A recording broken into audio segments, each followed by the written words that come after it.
What's going on, everybody? Welcome to Chop and Brew. I am Chip Walton. This video is part of our ongoing series featuring and focusing on the Black is Beautiful Global Collaboration Beer Initiative. Our first episode of this series, we interviewed Marcus Baskerville. He's the brewer who basically set this whole thing in motion from Weathered Souls Brewing down in San Antonio, Texas. In this episode, we talked to a brewer local to the Twin Cities, Niko Tonks, head brewer at Fair State Brewing Cooperative. I sit down virtually with Niko and our friend Leif Nielsen, who happens to be an owner member of Fair State as well as a fanboy of all things Fair State, to taste Fair State's Black is Beautiful. And theirs is a really cool riff on the suggested recipe from Marcus, but also blended with a stout that they brewed and barrel aged for quite a while from a couple of years ago. We also talk about just kind of like Fair State's overall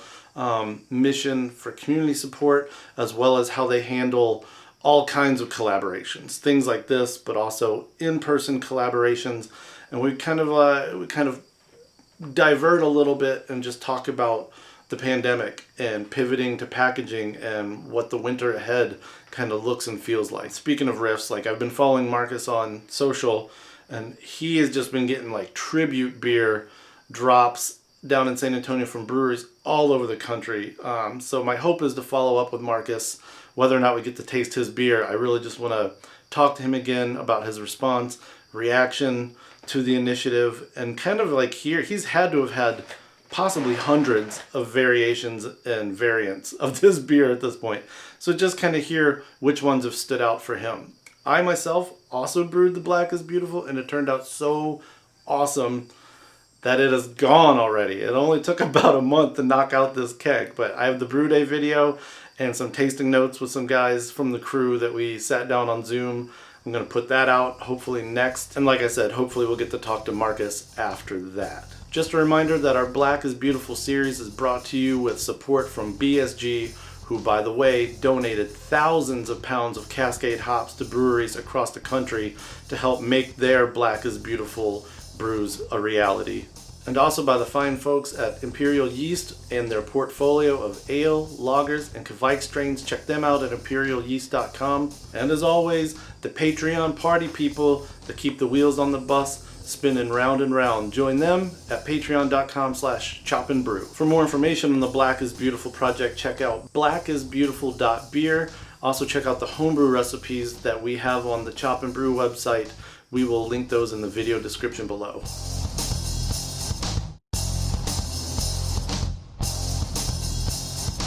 What's going on, Niko? Cheers from the brew house. Cheers. Yeah. Okay, I have to drink now. So we're enjoying Fair State Co-op's Black is Beautiful. Correct. Tell us about it. So for those who don't know, or the initiative was started by Weathered Souls, which is a little brewery in San Antonio. And the idea was basically just to bring attention to all of the various things that were happening around Memorial Day and actions against police and in favor of racial justice and equity. And it was difficult to know how best to show up in that space and do some positive work. And thankfully, this initiative really gave us a chance to do something that's right in our wheelhouse, which is make beer and then sell beer and donate all of the proceeds. So our partner in this, our charitable partner in this, is Appetite for Change, which is an organization on the north side of Minneapolis that does work related to food and justice. So basically dealing with inequities in the food distribution system and production as well. And they were one of our partners for 2020 for our Cooperates initiative, which is, so we give 10% of to-go beer sales to an organization selected by the membership every month, changes every month. So like last month, for example, was the ACLU. And so Appetite for Change was already lined up as one of those partners, and it seemed like a good synergy to, business word, synergy, business word alert, to include them as the partner on this one. The beer itself, Weathered Souls put out a sort of base recipe, and they said, do with this what you will. This is what we're going to make, and probably add some stuff to it. Have fun with it. And this is the second one of projects like that we've been involved in, because we did the Resilience IPA, the Sierra Nevada project from last year, where they actually put out a recipe. So this is the second time that we've had occasion to make a beer from someone else's base recipe and put our stamp on it, which is a fun thing. So in this case, the Imperial Stout recipe that they laid out was a little bit more old school than a lot of the stuff that you see flying around these days that's in the pastry model. So it leans a little bit heavier on various different roasted malts, some crystal malt. It definitely has a much more assertive bitterness than a lot of big stouts do these days. I thought that was a really fun take, because things have become a little same, where it's like, this one has peanut butter and jelly. This one has peanut butter, jelly, vanilla, and marshmallows. And this one has straight up pies. Yeah. So, not doing something like that is different now, which is great. So we adapted their recipe. Shockingly, I actually had like 8 out of the 10 malts like in hand in the amount that I needed to make a small 7-barrel batch. Changed a few things, changed the hop schedule, changed the base malt and some of the specialty malt percentages around.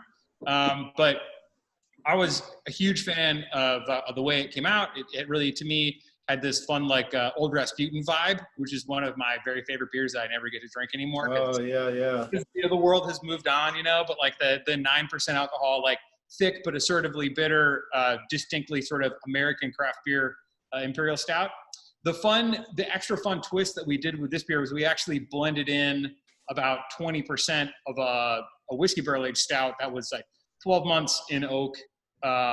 It was actually the Duke of Bakesfordshire, which was from early last year, which was like a Great British Baking Show inspired. The joke with that beer was that, this is a total diversion, but there's no prize for winning that show, right? Everyone's just like, it's good feelings and they get a plate. And so my thought was that they were just being modest and British. And the truth was, if you win that show, you actually become a member of the landed gentry in England, but they don't tell anybody that. So the title that's conferred upon you when you win, if you were to be a man, would be the Duke of Bakesfordshire. So that's where that came from. What if you were a lady? What if you were a lady winner? Well, I mean, there's so many fun options. That's just one. They have to come up with a new one every year, because I imagine, they parcel out the estate. There's a lot of seasons, right? So I don't know. Lady Bakington. Yeah, exactly. Yeah, that beer was like a pecan pie inspired beer. So people who buy this, you'll note on the website, it actually says contains nuts. Due to an abundance of caution, there are some trace elements of the nut that went into that beer. I was wondering that when I saw it, and then there was no. Okay, really, it's from the blend. But man, we don't mess around with tree nuts. So, or any nuts really.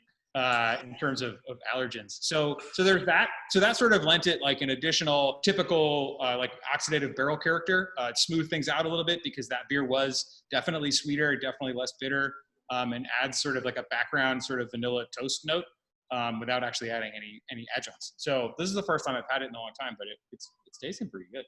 It is. Yeah. Is that barrel version of Duke of Bakersfordshire still yet to come out? So there was basically what we had with that beer was our yield was way better than we thought it was going to be. So we had a bunch of beer that wouldn't have fit in the bright tank. So we siphoned some of it off into barrels, and it's actually been getting blended into projects here and there as we go along. It's not enough to put out an entire batch. I think so. Like this year, at the beginning of the year, we released our first ever barrel-aged stout in cans, which was Heck and Chonker. And that was pretty fun. I think there was there wasn't, because we would have had to label nuts. So that's why there wasn't any of it in that. But we do have some more fun barrel stout projects lined up. It's an interesting question. Is it better to do small batches of those things, or try to put all your eggs in one basket and do like a big batch that's a huge blend?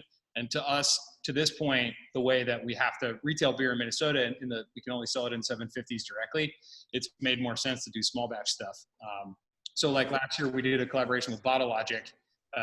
There is a barrel-aged version of what we did with them that will come out later this year, but it's going to be in bottles, not cans. Okay. So what do you feel about that blend percentage? I like it. I mean, like I said, I was really digging the sort of old school vibes I was getting off of it before we blended, and you still get. And so to me, like, we didn't erase that completely, which is nice. It still retains some of that assertiveness, and it's not like same, which I really liked. When we've done, this is the lowest sort of blend that we've ever done. When we've done blended stouts before, it's when we've had stuff that over extracted in the barrel a little bit. Maybe it sat around a little bit too long. Maybe it dried out a little bit more than we wanted it to. So we would blend back with something that has some more pop, some more fresh malt character to it. But typically that's like a, 60-40, 70-30 in favor of doing the barrel stuff instead of the other way around. So it's like a fun thing. I don't know how often we'll repeat it in the future, because it's sort of this tweener zone where it doesn't come off like a barrel-aged beer, but it, some of that character. So I think this was just a fun, an opportunity to do something a little spicy on very short notice for this project. One of the things is so we only have like 5 kegs of this left. We got very lucky. I was like, the weekend that this project got announced, that the following Monday I had a black lager on the schedule, and on Friday I just audible. I said, scrap it. Mm-hmm. We're not doing black lager. We're doing Imperial Stout instead. So we were actually able to release it like halfway through July, which is definitely on the early end. It's a perfect Imperial Stout drinking weather. Response has been good. I mean, people are psyched to buy the beer and support the initiative. And frankly, there is that subset of people that really likes drinking dark beer all year round, no matter what, come hell or high water or 90+ degrees. In the interview that Chip did with Marcus, he talks about a 6-hour boil, right, Chip, or 8-hour? Like, did you guys follow? Like 3, but like a really long mash or a double mash, and he just had all this like viscosity kind of modifications to it. Yeah. So, well, that's interesting, because that actually doesn't show up too much in the recipe that they put out. I wonder if they put out the sort of like bare bones recipe to not intimidate people. Mm-hmm. I got a lot more from talking to him. I was like, oh, I consider myself very lucky to have gotten this, like, and not just myself. Like, he was nice to a lot of homebrew clubs, and it was like every interview he did, you got a little bit more like, well, that actually, I need that. Yeah. So with this beer, because it's not huge, it's 10.5%.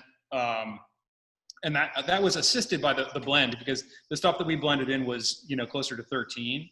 Mm. So the spec recipe they put out, I think, had it at 10 even. On our base recipe, I think, ended a little bit under that. So I didn't have to do the double mash thing. Definitely very familiar with the double mash. We do that for pretty much every like pastry stout that we make. So when we do 90 barrels of big stouts on a 30 barrel brew house, we're mashing, boy, how many times are we mashing? We're boiling like 4 times and mashing like 6.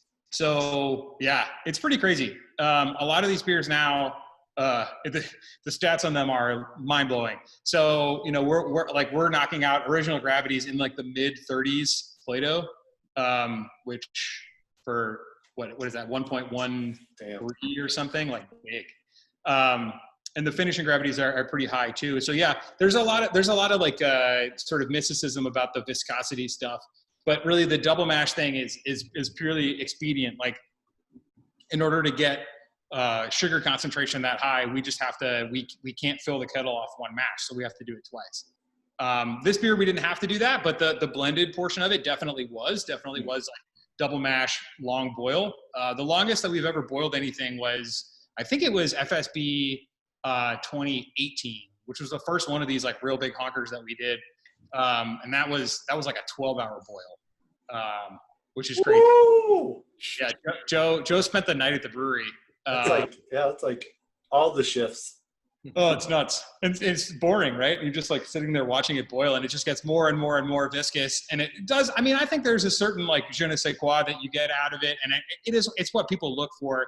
It does have the sort of like coating thing that you can't really fake it. Long story short, this particular beer, single mash, and then infuse that blended that 20% of double mash stuff in the fermenter. I did do a long boil. I think I boiled it for like 3 hours.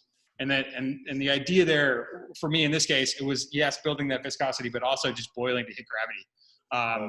It's a big boy, and this little 7-barrel that I'm standing on right now, you can see behind me, does not like making big beers. It likes making pills. Pills is like its happy place. Make a little pale ale, maybe, you know. So you've mentioned a couple of collaboration situations. I wanted to ask you that because you do a lot of that. Just for people that think like collaborations or must just be a couple brewers sitting around a table writing on a napkin, is that the way it really goes down, or is it a lot of like conceptual emails and phone calls, or in a situation like this where it's not even like really a collaboration, it's more like a motivation? Yeah, for sure. So in this case, so for this particular beer, like I referenced the Sierra Nevada Brazilians beer. I kind of approached it that way, where I wanted to, you know, Marcus was nice enough to give this like full recipe. And, you know, I ascribed intention to everything that he did in there. I assume that, you know, he did it for reasons.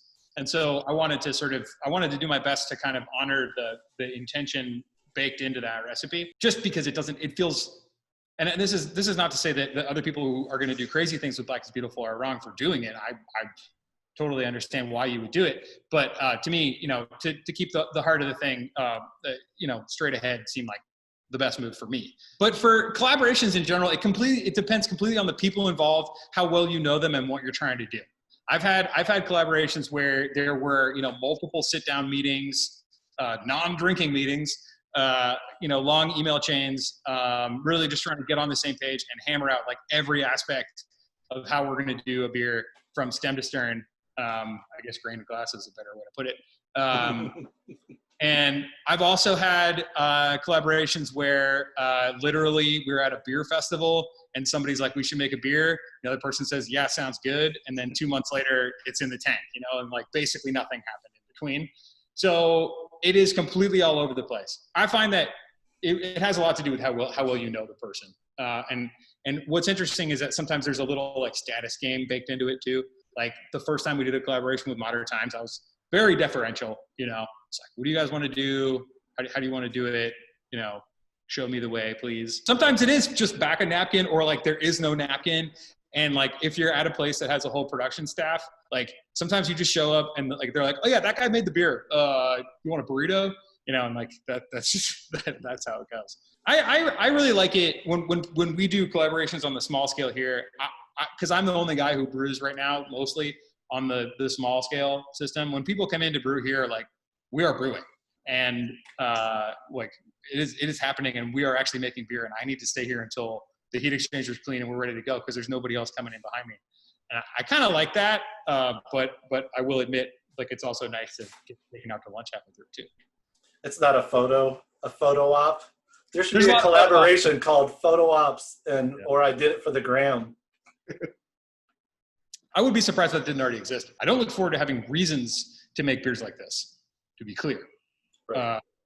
It is great, and I'm so thankful that we had an opportunity to do a small thing like this that we could do to show support, you know, in a small way. So I mean, as a member and as people that pay attention to Fair State, we know the constant giving back to the community and the cooperates initiatives and whatnot. Where are we, in particular in this city, with a lot that's been going down in the brewery world, with diversity and all that? Yeah, I mean, to be blunt, there's a ton of work left to do internally and across the industry to make sure that it's a more equitable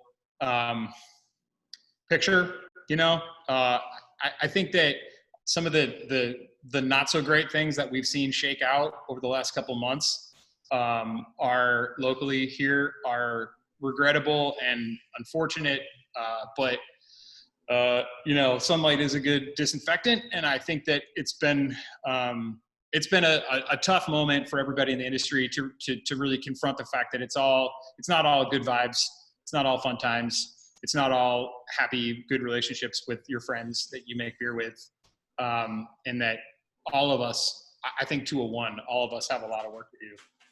And that's not limited to Minnesota by any means.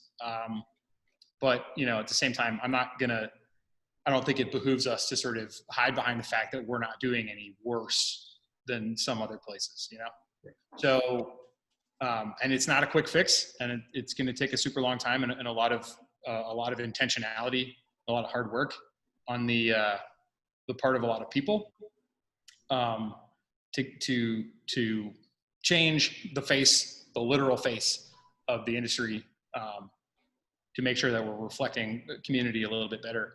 And really, you know, one thing that we have tried to do, and again, we still have a long way to go, is make sure that people feel comfortable showing up and participating, you know, and even that is really difficult to do. And I think that some of the stuff we saw go down with one fermentery it just goes to show, like, it's not easy. It's tough. It's really hard. And so we're always open to and happy to have help and direction, and also, you know that we need to figure out how to put in that work while also doing all of the other stuff that we have to do, especially this year, just to keep the doors open, you know? How is that process of keeping the doors open going, and what's next, or how do we move forward? Yeah, great question. I don't have an awesome answer. You know, for us right now in the moment, it's going okay. You know, we're lucky enough to be able to take advantage of the PPP program and some other government assistance that was really, really helpful. Also, you know, starting out in March, I think we kind of thought the sky was falling across the business, and you know, that it was really just going to be abject horror and like nobody was going to make it. Luckily, the distribution landscape has kind of rebounded, so it looks totally different than it used to, where, you know, we used to do whatever it was, 40 some odd % of our business as draft beer in bars and restaurants. And that's, you know, although it's come back a little bit, like, we're not counting on that. And that's the marketplace has shifted way more towards packaged beer. So for like our packaging staff, I have to apologize, because like they're spending so much more time running the canning line than we would have anticipated. Our like distribution volume is, you know, it's more or less in line with last year at this point. We lost like a whole quarter. So we're gonna, you know, we will end the year having produced less than we did last year, and having done so in a less lucrative way. We've decided to be really extra cautious with the taproom. We could be open for indoor service, but we're not. So we're open outdoors. We're taking social distancing very seriously. If you guys have been to the beer garden, we're doing the best we can to really make sure that we're, you know, obeying the spirit and the letter of all of Walz's regulations, and then some. So like for us, the public health concerns outweigh business concerns every single time, and that's just is what it is. So, you know, for now we're okay, and we're here, and you know, almost all of our staff is still here, and or has been brought back, so that's good. The big question, the big like sort of sword hanging over everybody's head around here right now is what does it look like when it's not summer anymore and you can't sit outside? And nobody has an answer for that one. We've figured out how, I think as an industry we have, and we've figured out how to hurdle a lot of different obstacles this year. And I don't want to be overconfident in our ability to continue to do that, but I feel like a lot of things have shaken loose, and we're trying to be as creative as we can. So, you know, my hope is that we crack that nut. We solve the winter as well.